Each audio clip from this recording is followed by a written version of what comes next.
is Threshold Training's workout day for Tuesday, December 8th. We are retesting our 3-rep max front squat. So we're going to establish a 3-rep max in about 20 to 22 minutes. Okay, so we're looking for what is the heaviest load that we can front squat for 3 reps on the barbell.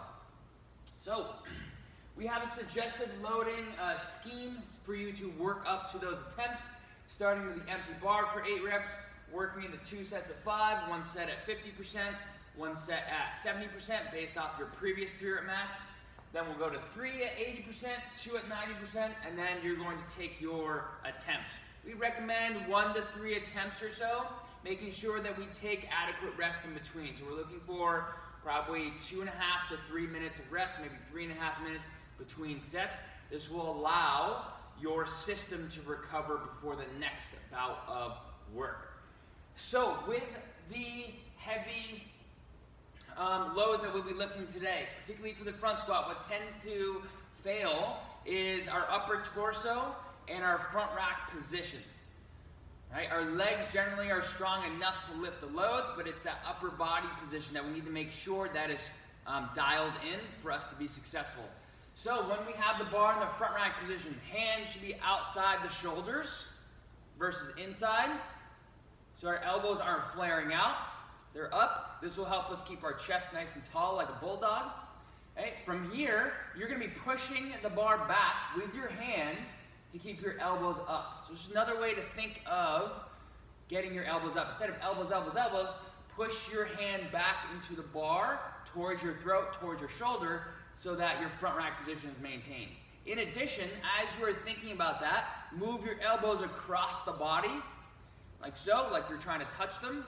Hey, they probably won't touch, and that's fine, but it prevents the elbows from flaring, because when the elbows start to flare, shoulder position gets lost, and the shoulders don't allow for the bar to rest on them, and then we start to dip forward and the bar takes us out of position. So again, push the bar back, elbows across, feet are shoulder width apart. We're going to come straight down, and then we're going to drive straight up into the bar, trying to push through our feet and lift our elbows at the same time, coming out of the bottom. Be explosive out of the bottom, even if you're not moving fast. Think about producing lots of power very fast. This will help get you through that sticking point quickly. Then we have a conditioning portion today. It's interval style.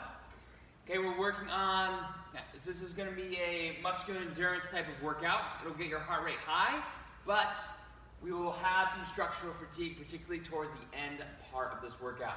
It's 12.5 minutes long.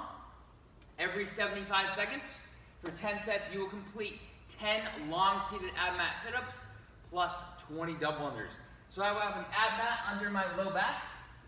My feet are going to be straight out, pointed, ideally in kind of a pike position. And I will perform an ab mat sit-up, reaching towards my toes, coming right back, like so. I'll perform 10, come to standing, take my jump rope, and perform 20 double unders, or 20 single unders. Great opportunity to practice double unders. Okay, we should have about, I would say, 20 to 30 seconds of rest each round. So make sure that if you're practicing double unders, you practice up to that point. That way you get an appropriate amount of rest so you can recover and go again. For double unders today, make sure that you are consistently hopping high enough so the rope can pass under you twice. What tends to happen when we start to practice double unders is that we're too focused on getting as much height as possible. So what we end up doing is either flicking our leg back like this or doing a high knee. And doing 100 high knees, double leg like this, is just not sustainable. So practice hopping like so in your toes really high during your single unders, and get that hop rhythm first, then start to speed up your wrists. Okay, but establish that hop rhythm first, that high hop. Right? It seems when you're doing single unders and you're doing that high hop, it seems like too much effort, and it should be. Okay, but that's the hop rhythm and consistency you will need for the double under. Then as you start speeding up your wrists, make sure to keep your hands in front of your hips so that you don't whip the rope behind you and it catches on the front of your toe. Okay?